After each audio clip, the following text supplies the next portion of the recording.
In residential real estate in Massachusetts, the question arises, what is a fixture? In this video, we're going to find out. Stay tuned.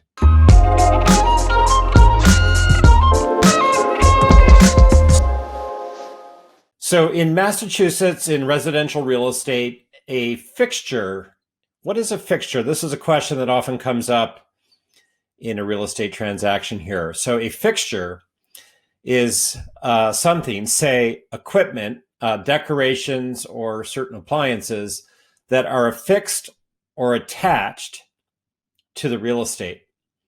So when, say, equipment, decorations, or appliances become affixed or fastened to the real estate, it becomes a fixture and is supposed to be transferred as part of the sale, unless there is an agreement in writing providing otherwise.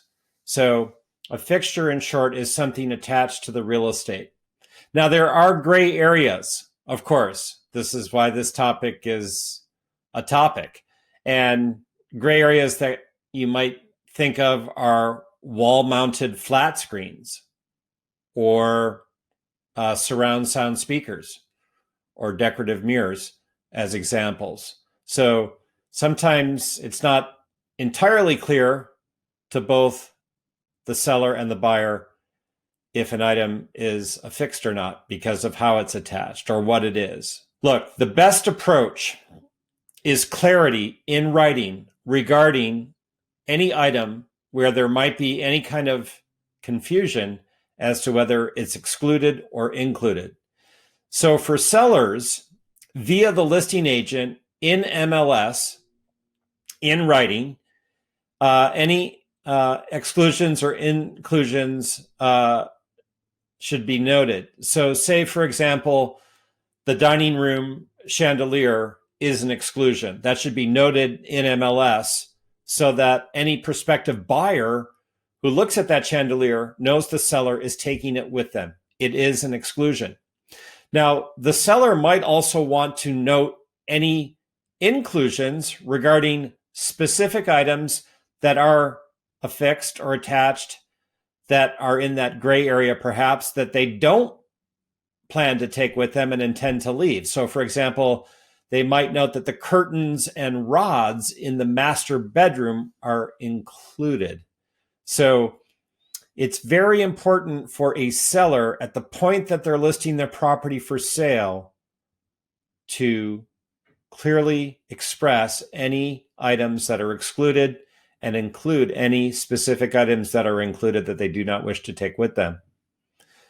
For buyers, when writing up your offer with your buyer's agent, you want to specify in writing any items that you expect to have included or excluded. So, for example, in your offer, you might indicate that all window treatments and appliances are included, except for, say, the freezer in the basement, which is to be removed by the seller prior to the sale. So, again, it's wise for a buyer to put in writing what they expect to be included or excluded. So hopefully, if the seller's doing their part and the buyer's doing their part, by putting in writing what it is they expect to be included or excluded, there are no issues. It is interesting, even if it's clearly known what's included or excluded, when a seller removes certain items they have made known they're taking with them, say surround sound speakers, what if in removing that item they do damage to the wall? Well, I think common sense prevails here, and the expectation is going to be that the buyer's expectation is going to be that the damage to the wall is repaired. Then there is the interesting question, if the repair of the wall is done, is there the requirement to paint the wall after the repair is made? That's an interesting question. At that point, probably it's going to make sense for the listing agent to reach out to the buyer's agent and to discover what the preference is of the buyer with regard to whether they should do touch-up painting. Perhaps the buyer's planning to paint the entire room and doesn't really care. But again, communication is essential when addressing an issue that arises regarding a fixture the aim here is to avoid an unpleasant surprise at a final walkthrough prior to the closing. And that can be achieved if the agents are communicating with their respective clients and then with one another regarding any issues that may arise regarding fixtures. So in my 20 plus years as a top residential real estate agent in Cambridge and Somerville, my clients have been able to successfully navigate the waters of fixtures as sellers and as buyers by being clear and being clear in writing. And this way people know what to expect and there are not surprises.